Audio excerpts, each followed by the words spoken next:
Ayyappancoil government LP സ്കൂളിൽ വായനാ ദിനാചരണവും വിദ്യാരംഭം കലാസാഹിത്യവേദി ഉദ്ഘാടനവും നടന്നു. ഇടുക്കി ലൈവ് വാർത്തകൾ നിങ്ങൾക്കായി അവതരിപ്പിക്കുന്നത് capsule pharma, Cheruvally building, Idukki കവല, കട്ടപ്പന. വായനാ ദിനാചരണ പരിപാടിയുടെ ഉദ്ഘാടനം ഗ്രാമപഞ്ചായത്ത് അംഗം സോണിയ ജെറിയും വിദ്യാരംഭം കലാസാഹിത്യവേദിയുടെ ഉദ്ഘാടനം മാധ്യമപ്രവർത്തകൻ സോജൻ സ്വരാജും നിർവഹിച്ചു. PTA പ്രസിഡന്റ് ഷിൻഡോ പീറ്റർ അധ്യക്ഷത വഹിച്ചു. Head mister Rani Thomas, senior assistant Manoj Kumar എന്നിവർ സംസാരിച്ചു. വിദ്യാർത്ഥി പ്രതിനിധികളായ ശ്രീനന്ദ്യ വി പ്രകാശ്, ആത്മീയ ഷിജു, അമസ്റ്റിൻ മനോജ്, VA അശ്വമേഘ തുടങ്ങിയവർ കലാപരിപാടികൾ അവതരിപ്പിച്ചു. PTA MPTA അംഗങ്ങളും പങ്കെടുത്തു. News bureau, Ayyappancoil. Idukki live വാർത്തകൾ നിങ്ങൾക്കായി അവതരിപ്പിച്ചത് കട്ടപ്പനയിലെ ആദ്യത്തെ Supermed store capsule pharma, Cheruvally building, Idukki കവല.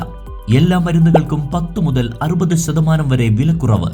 ബേബി കെയർ, പെറ്റ് കെയർ എന്നിവയ്ക്കായി പ്രത്യേക വിഭാഗം. കോസ്മെറ്റിക്സുകളുടെ വിപുലമായ ശേഖരം. ഹോം ഡെലിവറി സൗകര്യം. വിശാലമായ പാർക്കിംഗ് ഏരിയ. ഇനി മരുന്നുകളെല്ലാം കുറഞ്ഞ വിലയിൽ.